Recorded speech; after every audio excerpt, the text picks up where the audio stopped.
Hello there, Vic Benedict here. We're playing Ninja Gaiden 3 on Ultimate Ninja difficulty. This is the beginning of day 4, although the title card won't appear until after we do the boss fight. And here is the first engagement up here. I actually got a couple of these marshalers here within my chain, and I do need to correct something because a few videos back, it could have been in the last video, I'm not sure, it might have been in day 2. I was saying that you have invulnerability during the steel on bone chain, and you do have it, but only when you're actually steel on boning. Every time in between the steel on bones, like for the chain, in between enemies, you don't have invulnerability frames. So if people do chip damage to you, or in this case, I think you may have saw me almost getting burned by the flyers. That happens and it breaks the chain. Usually not chip damage, but things like the fire will break the chain. So you only get iframes when he's actually hitting them with the scythe. And that's, I guess it's kind of fair because the steel on bone chains can be absurdly powerful. So I can understand that. This game only has iframes during certain techniques that you do. But this section is not that bad. All we have are flyers and the noobs, and then we'll have a couple of helicopters here because this is Ultimate Ninja. I'm not sure how many helicopters are here on Master Ninja, possibly just one, but on this one there are two. So on this one what I do is I build my Nimpo and my UT here, and then I drop it when I see the first plane, and it should dispatch the entire plane and any lackeys down here. And then we're going to be coming up to some more imps on the next section. So any of the flyers that are over the arena, like outside of the arena, and whom you hit, they will fall into the abyss, like outside the arena. But if they are over the arena, they'll drop down here and become bloodied marshalers. And from that point, they have a tendency to resist you less when you're trying to do things like Izuna drops and flying swallows and wind paths into flying swallows. But I just wanted to make it clear that just because they're bloodied, they're not going to resist everything you do. It's just that they're more prone to be resistant, or excuse me, less prone to resist your techniques. Sorry about that. I didn't mean to confuse you on that. Either the wording that I said, or earlier on day 1 I said when they're bloodied you can do what you like to them. You can do what you like a little bit more, but it's not always guaranteed. So the imps, I can't remember what I was calling these guys on my Razor's Edge guide, but they look kind of impish to me, so I'm just going to be calling them imps. And the wind path into flying swallow here isn't that like the most beautiful move you've ever seen. It's such a great move. I hope they bring that back for Ninja Gaiden 4 if they ever make a Ninja Gaiden 4. But these guys never resist the wind path into flying swallow, and from what I've seen, they never resist the Izuna drop either. And since, from my experience, the wind path into flying swallow it's difficult to get sometimes when the wind path doesn't work properly in this game. I would say do the Izuna drop on the imps. And what I do for the archers is Izuna drops too. What I'm going to do now is what I like to do when I get those Claw Ninja in the arena, because for the first time we're going to have imps and Claw Ninja over on this part, as well as archers. So one of my things is, like, when I cast the Nimpo, or even when I use the... No, excuse me. Not anything about the Nimpo. It's only to do with the UT. When I do my UT, I want to try to get as many hard targets. I hear they're remaking that fucking movie, but yeah, I want to get as many hard targets as I possibly can. So that means that I don't want to have my UT hit any archers or any of these guys here, because these guys are simple, even though they kind of gang up on you and they're hard to deal with if you don't do Izuna drops or wind paths into flying swallow. But yeah, I love hard target. Great movie. But anyway, so I'm trying to take out archers, and ideally I would like to just focus my UT on the Claw Ninja, but it might not always be possible. At any rate, though, we want to make sure that we get as much health as we possibly can back, although it's not crucial, not at all, simply because the boss is very simple. Although the save point, have we even... Oh yeah, we'll get a save point right before the boss, so that doesn't matter. It doesn't matter at all. And I think the boss is coming up directly next. He's a very easy enemy. We've already fought him before. So it looks like I'm saving up my UT, waiting to cast a Nimpo, which I'll probably do in a minute. But first of all, I want to take out these archers, because I just don't want my UT to hit the archers. Since they're so easy to take out, it's almost a guaranteed kill. In fact, I would say it is a guaranteed kill on everything in this arena except the Claw Ninja. And I realize that they're called IS Ninja, but they're not throwing IS Ninja in this game. They throw bombs occasionally, but that's it. I don't even know if these ones are throwing bombs. I haven't seen any on this fight. Okay, so I'm going to use the Nympho here to regenerate my life and heal. And I'm not sure if this wipes out everybody. I think it did. It did. Okay. So now switch to your scythe, and we'll use the scythe on this boss here. Of course, you don't have to. You can do some of the techniques I showed you on day 1 for this boss. He has much less health than he had before. I'm just going to show you how the scythe will wreck this guy. So come on down the hall like you did before on day 1. Open up the door, and then you'll fight this guy. The main issue here is recovery time and getting grabbed during any of that recovery time. And what you want to do basically is just jump around the room, do on landing 360 Ys, and then do XXXX to launch him and hit him. You can't Izuna drop him, unfortunately, but you can do that combo. That's just mashing X right there. You'll do that probably twice before you actually hit him outside the window, and then the fight's over. I never got grabbed by this guy. This was the first attempt, actually. So just keep jumping around the room, keep doing your on-landing 360 Ys, and keep following it up with XXXXX. If he's not close to you, you're not going to be able to launch him up or anything like that. Here he's doing his dash move. Remember that move that he did to us on phase 2 of his life cycle in day 1? Now he's doing it in this phase here inside this room, which he didn't do before. Interesting, huh? Yeah, he's doing it again. He did it again.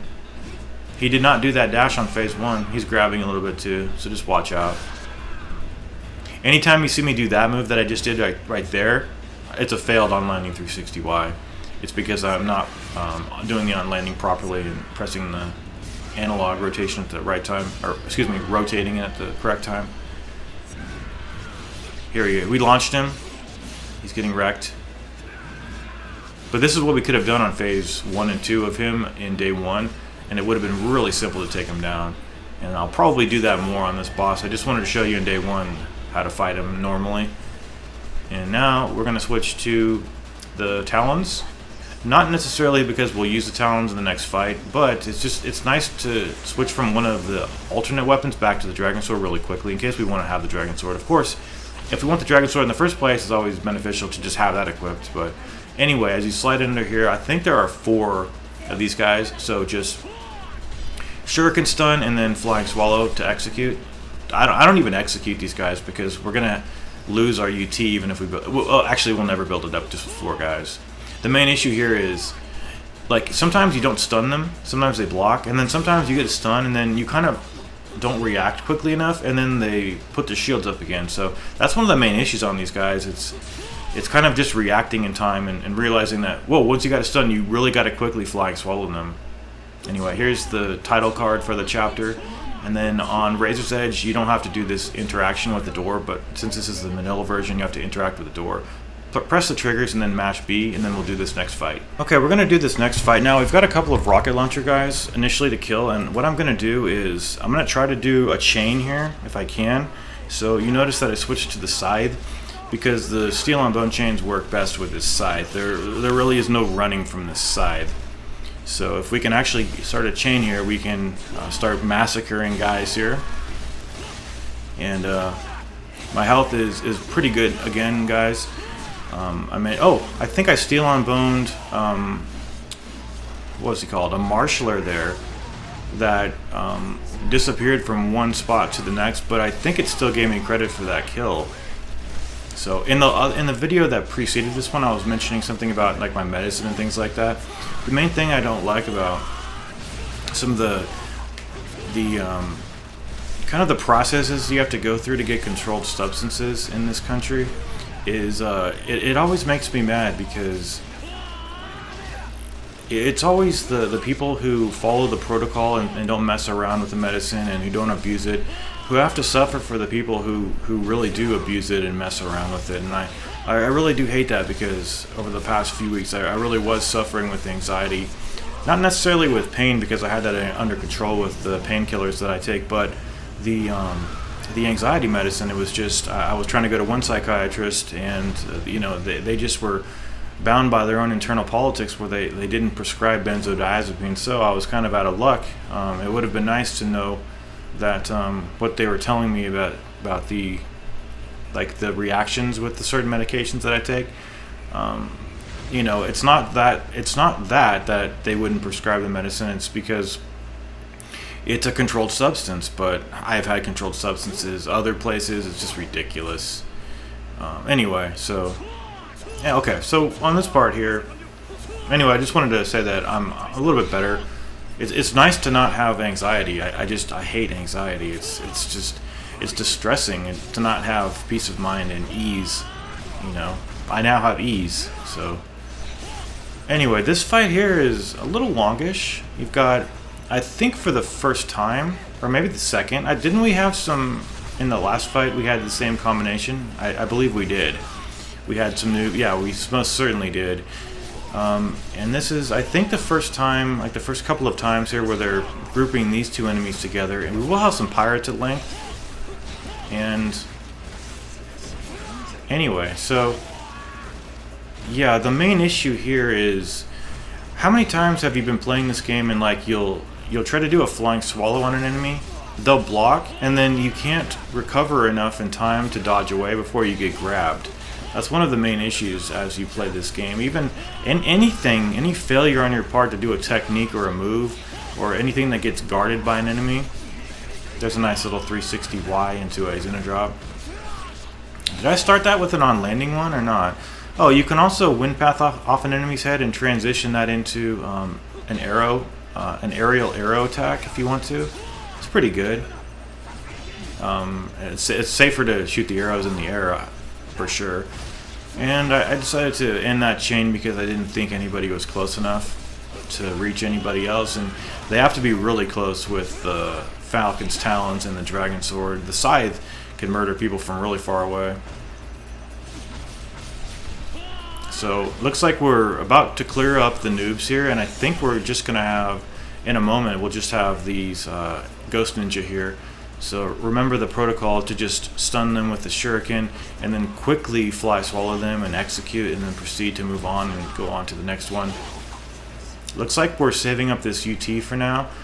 I probably should have used it because in hindsight there were more of these Ghost Ninja than I thought there were, because you can't see them. I don't know where the fuck they are. So usually when you stun them once, if you miss, like if you delay and hesitate and they're gonna guard, just toss another one and you're likely to stun them again. And anyway, take that one out, that rocket launcher guy, and as you can see when you're aiming in the air, you can see their silhouettes, the Ghost Ninja silhouettes, so you can kind of see where they are. And it looks like the guillotine throw is just not put in this game. I don't think you learn it at any other point, so you just don't get the guillotine throw in this game. Not that it even works very well in Razor's Edge. But anyway, thank you very much for stunning me with the kunai. I can't believe they didn't slash me right there. That is incredible that I got away with. It looked like two of them were trying to slash at me at the same time, and I got away scot-free. Okay, here's another rocket launcher guy. Quickly dispatch him. And it looks like we've just got some pirates, and maybe we've got Ghost Ninja at the same time. So this would be a really good spot to use that UT. The UT will still connect with Ghost Ninja even though they're invisible. So execute, and I didn't know the length of this wave. I would have dropped this Nimpo. I finished with Nimpo still available to you. Yeah, I should have dropped it here. I assumed there was a bunch of alchemists coming and things. The checkpoints are glorious over here. They're really nice. Okay. Yeah, so if you get into this position with Nimpo, just use it because there's nothing else coming after this.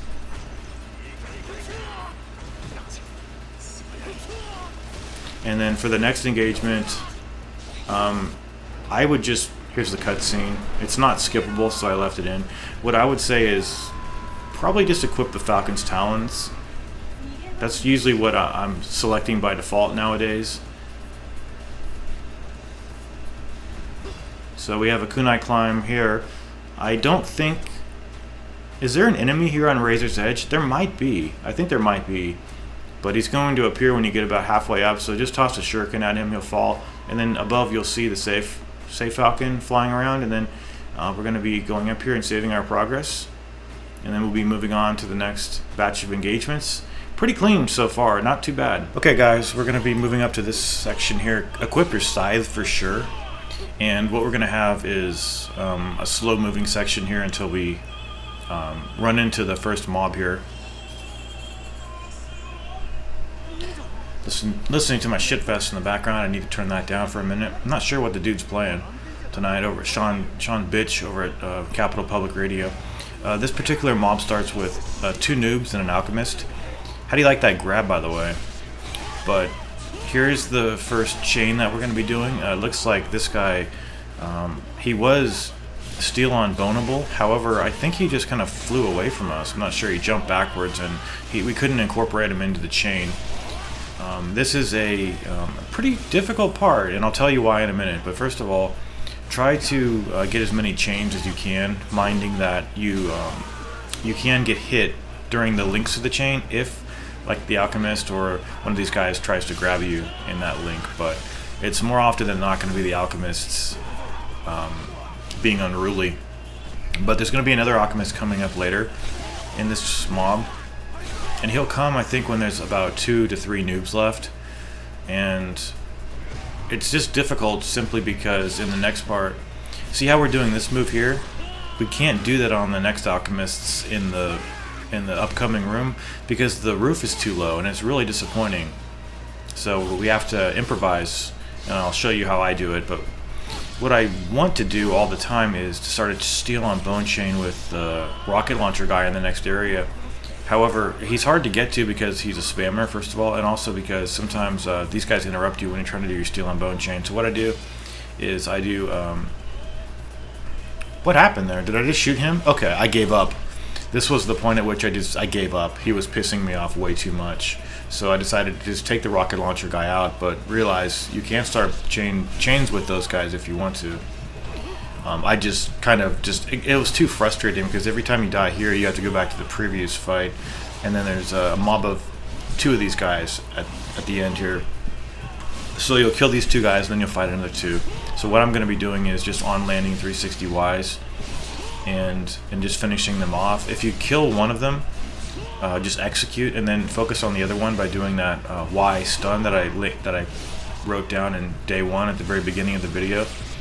And then that way, you shouldn't have any more spawning until both are killed. That way, you can execute one using this technique and then do the perma-stun in the next part here. But it worked out to that we actually got a steel on bone. So what we're going to do is switch to the talents here and then just perma-stun this last guy. Yeah, the roof is just too low. I hope there aren't any more areas in the game that have rooms like this, but as I just remember it, I think we actually come through a room just like this later in the stage.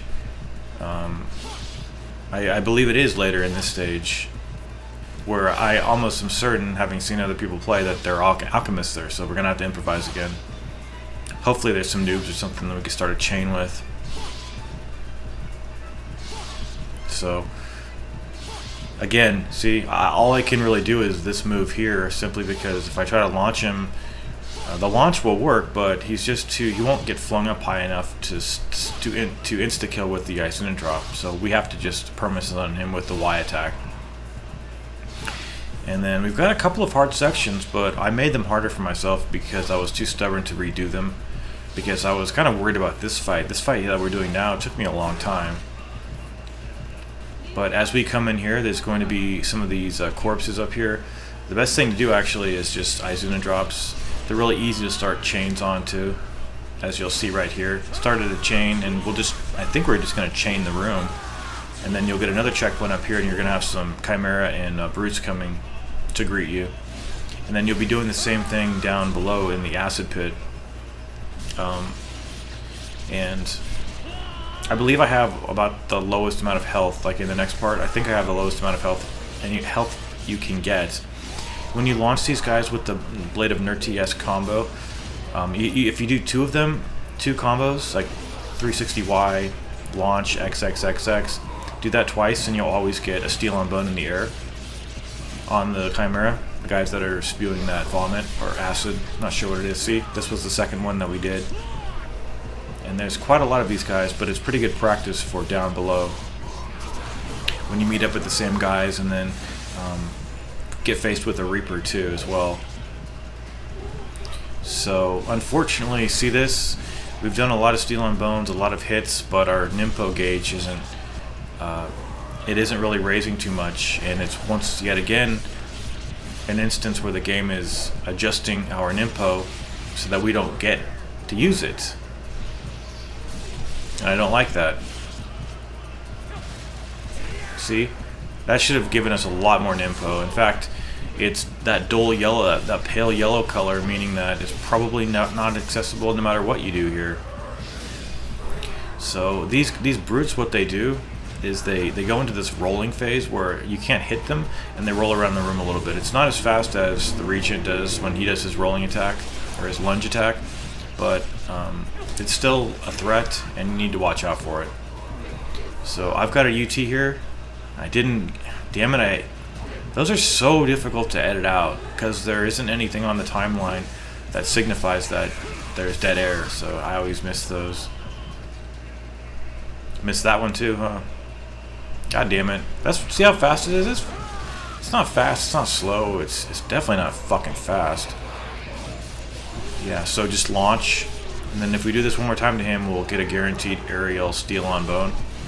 Guaranteed aerial steel on bone right there for that guy. And there's just quite a lot of these guys, and you know, if you get into a situation like this and you think the wave's almost over, but then you glance at your health and you have about as much as I have, just start over. Just allow yourself to get killed here, guys. It'll make the next section a little bit more bearable because you do receive passive damage from the acid pit. So how this works is, like, the last one or two guys are going to follow you down the ramp, and you'll be down in the pit. It's not that bad, I just didn't have too much health. These guys also glow red, but since there's no counterattack system in this game, it just means move out of the way or you're going to get grabbed. Okay, so it looks like I didn't edit out any of these weapon switches, so I do apologize about that.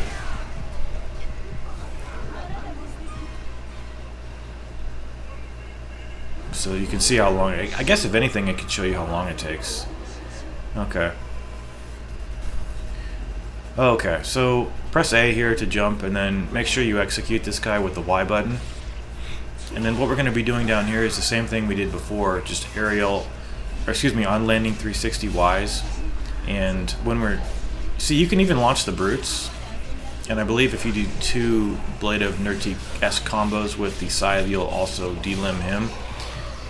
Or I should say steel on bone. So he's doing his rolling attack. It's pretty fair though, the damage. It's not like an effect that blows like in a wide range. It's just like if he collides with a wall and you're nearby that, then you're in trouble. So what's going to happen down here is we're going to keep continuing to combo these guys and steel on bone them in the air, and sometimes on the ground if we have to. The damage you receive in the acid pit isn't a lot, but it's still a little bit of damage, and if you don't have much in the first place, this can be pretty tough. And they throw a Reaper down here with you too, but we're going to use our UT on him so that he's out of the way. He should be coming in a minute. Like once you see your arm glowing red, that's pretty much the time he's coming in.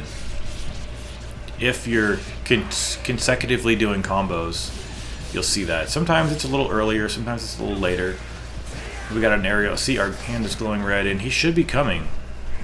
There he is. He's right there. I think it's 3 arrows to take him down, and then get close to him, and then do your UT. However, you could fall into the trap of this, where you release your UT just as he's jumping into the air, and it targeted a brute, but then it fortunately went back to this guy. Sometimes that can get wasted on the Reaper if that happens, so be careful. Just make sure he's not jumping into the air. And it looks like I didn't get any of these weapon switches. I'm really sorry, guys. You know, I said that might be the case as we progressed, but I'll try to catch everyone that I can possibly find and remember. But anyway, it's just pretty deplorable. Okay, so we've taken the Reaper out. We don't have enough Nympho to use our... Or excuse me, we don't have any key. We don't have enough... Can I talk? Can I goddamn talk? We don't have enough key to build up our Nympho, or... Wait a second. We don't have any key. We don't have enough Nympho to quite yet use our... Whatever. I'm sick of this shit. Whatever the fuck it is. I don't even think they have no fucking key in this game. Piece of shit. I should have just used it. But it wouldn't have given me anything, would it have? Fucking game. Fucking Vic Benedict. Learn how to talk, motherfucker. Okay. So as we come up here, they're going to give you a checkpoint. And there's a couple of guys. I think every time they put one of these poles across gaps, they replace that by a bridge in the next game, because people probably said they didn't like it. I don't like it either. So just grab onto the pole with left and right trigger, alternate between the triggers over here, and then you're going to be tossing shuriken at these two guys here. If you throw too many, he tends to slip, but just use the triggers to lock on to the pole again. Just click them both in, and you should be able to cross here nicely. Oh, make sure you have your scythe equipped for the next part, guys, if you're doing the similar kind of tactic to take out these brutes. It's a mistake that I made over here, and I'm just trying to warn you so that you don't run into any long weapon switching moments. So just make sure before you get to this checkpoint down here, you switch to your scythe. The checkpoint is actually right down here. I think on Razor's Edge, they put you up at that little, inside that pipe area. So it just shows you that this is the better checkpoint, because it puts you like right down in the fight really quickly without having to jump down there. Anyway. Okay, so you can't just go to the save point. It won't let you do the wall run over to where the bird is, but he's hovering around the air anyway. So this is the same tactic, guys. It's just a lot of these guys. And we don't have much health at all here. So if I can do this, hopefully it can give you confidence if you have more HP. Just looking at mine, that I have almost as least as you can get. So just be grateful for that if you have more. So just keep doing your combos here. You'll be able to you'll be able to what was I gonna say? Build up your UT. I don't think you can ever use Nympho on these sections. I really disagree with that, because they're purposely adjusting it so that you can't do it. You know. So on these guys, just do the 360 Y on landing and launch them into a Xena drop. So how you would do that is you would jump on landing 360 Y to do that spin, and then press XXY to launch, and then Izuna drop. That's how to do it for these guys. And these guys just get pushed into the ground and you can't execute them. I'm not sure why that is. I really like the whole, you know, you have to go down to the body and execute it, rather than Razor's Edge. They just kind of burst into blood. I really like it in this game. I actually now prefer this vanilla version. Both games are pretty dull, honestly. I mean, the Razor's Edge has all the weapons and a bunch of extra stuff, and Grip of Murder sequences and all the trials. Well, this game has trials, but I don't know. I haven't played them too much, but I really prefer this version. I like the Flying Swallow as it is. I like the Wind Path into Flying Swallow, which they removed in Razor's Edge. And I just like being able to do the Izuna drop right away. It's just really nice. I don't like having to buy the Izuna drop. I don't like having to buy the Flying Swallow. It's just like when you start Razor's Edge, every time none of your abilities carry over, so you have like you're so neutered like at the beginning, like you have nothing. You can't even do a guillotine throw, you can't do a Flying Swallow, you can't do a Wind Path.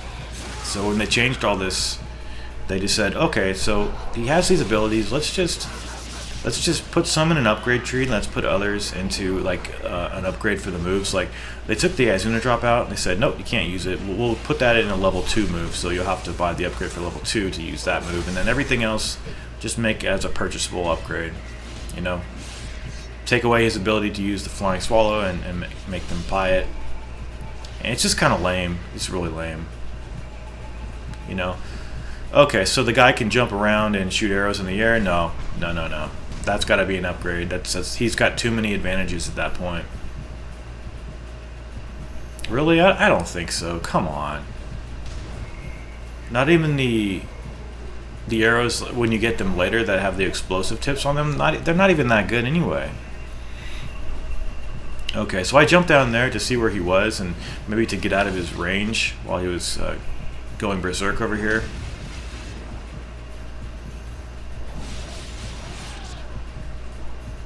And they probably looked at this enemy and said, oh, look at this guy. He's glowing. He has this glowing effect on him. Let's give that to the other enemies and then you could just counter it. I bet that's how it all started.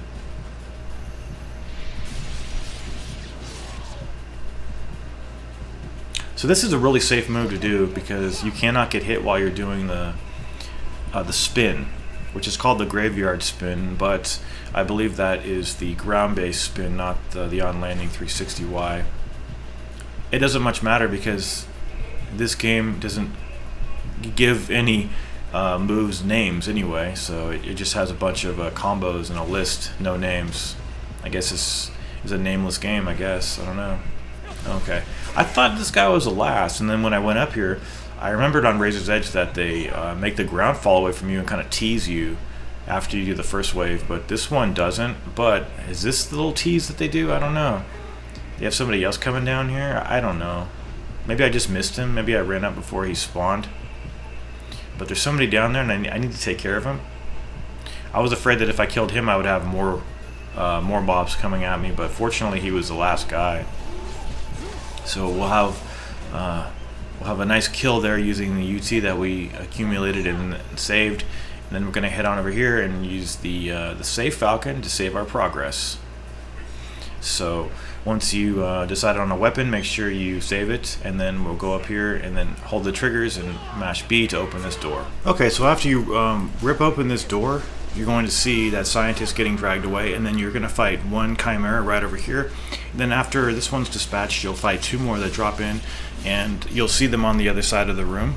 And then you'll get a checkpoint, and then you'll do more Chimera, more brutes, and some of the corpses, and then you'll fight more of the corpses and the brutes and the chimeras. So fun times, but you get 2 checkpoints separating all these 3 fights. So each fight you get a checkpoint, and I died many times on all of them just to confirm that. I forgot to mention on one of the encounters when we were fighting the corpses with the brutes and the chimera, a little bit back, I think it was the last fight that we did. You can actually use these corpses to get random steal on bones, and then you can chain one enemy, preferably one of these larger guys. I would recommend try to chain the brutes because they're harder to kill than the chimera. And so just go after the corpses, and if you get a random steal on bone, if one of the other larger enemies is near to you, then he'll do a 1-link chain and kill one of the larger enemies. So it is random, but that can happen. And then all we're going to do here, guys, is just do on landing 360 Y and then XXX or XXY, depending on what we're doing. The latter, of course, will do an Izuna drop on the corpses if you choose to do that combo on them. And this is really simple, it just goes on a little bit too long. So I've been thinking about upgrading my computer a little bit because back in January my subscribers were nice enough to donate about $300 to my computer PC fund. And if you're listening and you were a part of that donation and you gave of yourself, type a comment and let me know. Type all in upper caps so we can have a list of the legends that are on this channel. Everybody is a legend in my book for subscribing, but for the people who went out of the way, I really appreciate it. And let's just see if we can find out who donated so we can give them the proper thank you. But my PC is really nice. I just wanted to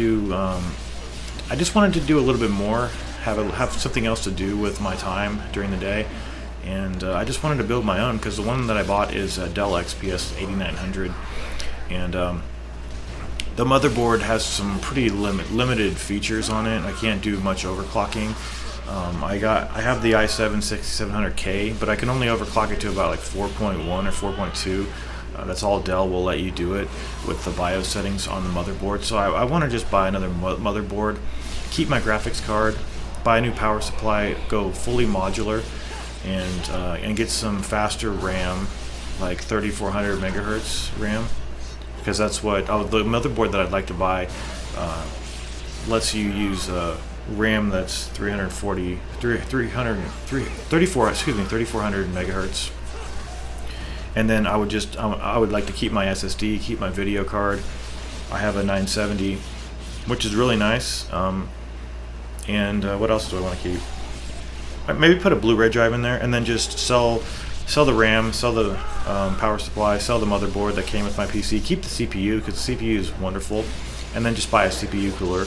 The one I'm looking at is the Hyper Evo 212. So for all the things I want, it's about 700, and with all the parts that I could sell, I could probably get about 300. So we're looking at like $400 to build a nice, like have a nice PC the way I wanted it originally, because I was just too intimidated to build my own PC. When I got the PC, I just bought a manufactured one, and I just think it will be fun to try to build a PC. You know, it's going to be frustrating, but I think that it's kind of idiot-proof these days. Don't you guys think? It really is. But here's the last fight. Just try to get a chain here going, even though it's just, like I said, 1 or 2 links, starting with that corpse. Yeah, because sometimes when I'm using my computer, I'm just like, damn it, I wish I had built it myself, you know, and just individualize it, and just know that, you know, it's quality. Like there's no sacrifice to quality on any part. Just get the parts that I really want. And the case that I'm looking for is a Cooler Master case, like a mid tower. I don't think I really need a full tower, because I've had a full tower in the past when I was gonna upgrade and build my own PC, but I've just never built my own PC. So I'm looking for a mid tower, because the one I have now is actually called a mini tower. So the full tower, or excuse me, the mid tower would be, you know, smaller than a full tower, but considerably larger than the mini tower that I have. So we'll see how it goes. Anyway, here's the Save Falcon, guys. I'm going to leave that in to show you that I'm upgrading, or excuse me, that I'm switching to the Falcon's Talons, and then we're going to do probably the longest fight on the game coming up here. So we'll run into the scientist here, leave the elevator, and then get ambushed. Okay, on this point, you are going to see that my talons that I was equipped with there switched to the scythe, because I restarted this with the desire here to chain as many as I could. It was one of those things where I just kind of wished that I had selected a different weapon. And anyway, so this is the first part. I'm going to be chaining this room as much as I possibly can, but I think I get interrupted by a rocket. I don't know. It was either that or somebody was too far away from me, but I believe one of the rocket launcher guys did interrupt me.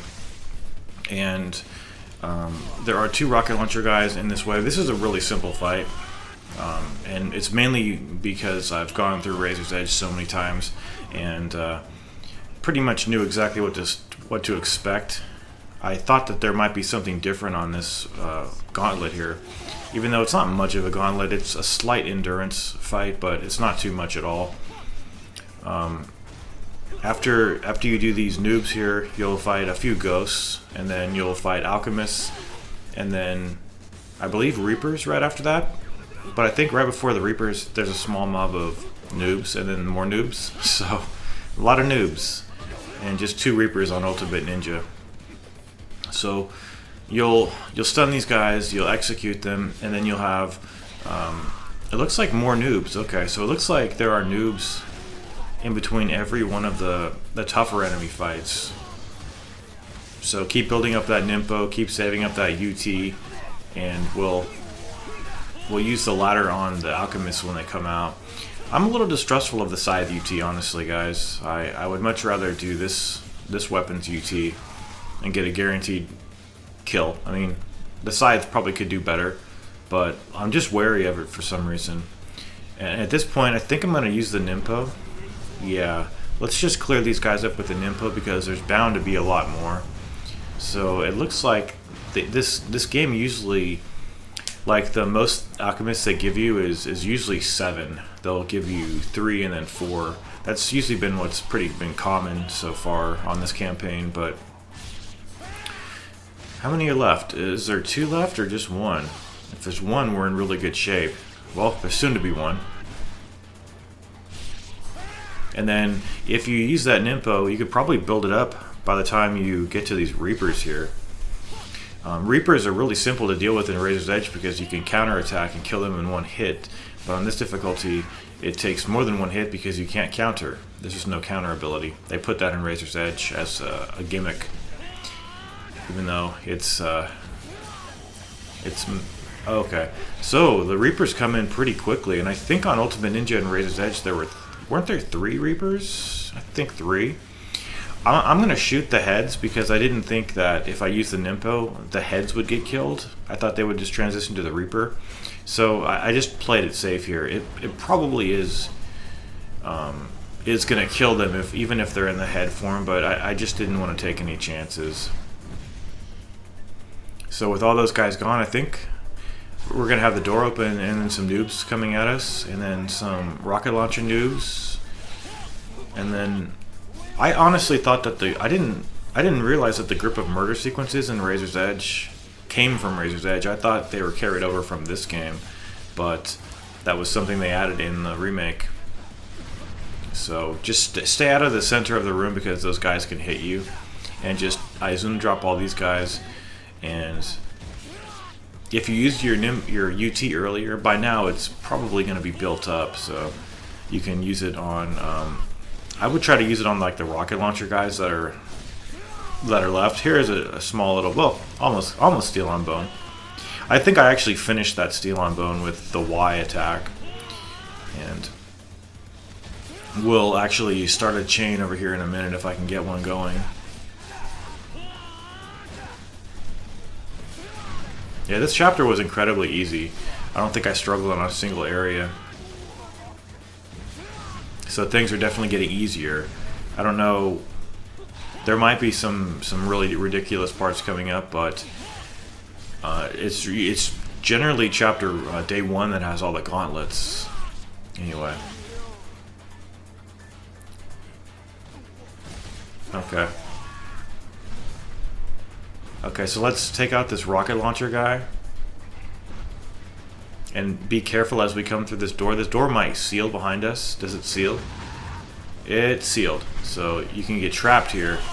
So I'm going to use the UT and hopefully take out this archer. But did I or not? It doesn't look like I did. But that took care of him. And then we're going to be doing this scene here. This is just holding the 2 triggers in. That's all you have to do. And then we'll be doing the boss fight. It's a boss fight that they recycled so many times over in Razor's Edge that it's disgusting. they recycled this. They recycled and multiplied this boss. Sometimes like times 4 in some mobs, or times 3 to fight this boss fight, and it's just disgusting. Anyway, you need to hold in the 2 triggers here, and then waggle the left analog stick. And press X, so you're holding a lot of buttons and pressing a lot of things here. And unfortunately, I didn't think that this game would. There is supposed to be a save falcon here on Razor's Edge. There's a save falcon across this this room here. There's a save falcon, so you're going to see me stop here and kind of in disbelief because there's supposed to be a save falcon here. So if my game had crashed on this boss up here, I'd have to do that big fight that we just did over again. So that's really sad. So switch to your side here, and this is the, I guess I was usually calling it the ballerina form because it used to do a lot of like cartwheels all over the place on Razor's Edge, but this version doesn't have that.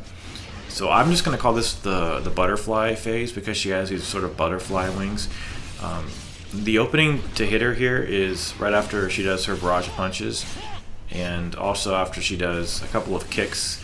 Those projectiles get sent out during each phase transition, and also on this phase here she throws them. Side 360 UT on landings is the way to go for this boss. That's all you have to do. I'm gonna kind of shift what I'm doing here a couple times. This is just pressing X or Y a couple of times, and then during these phases here where she's armless and regenerating her arms, you can't hit her. I mean, you can, but it doesn't take off damage from her. And then this is the serpentine form here, and she has a very fast series of whipping attacks. So what you really should do is just jump towards her on landing 360. If you jump towards her when she's spraying that mist, if you don't land before she starts spraying it, it hits you and it takes off a good amount of damage. So be careful. Those projectiles take off more than I'm comfortable receiving either. And then here is the notorious Manhand section. When she stops punching, she kind of punches again. Like, you'll think she's stopping to punch, and then she punches again and kind of knocks you over.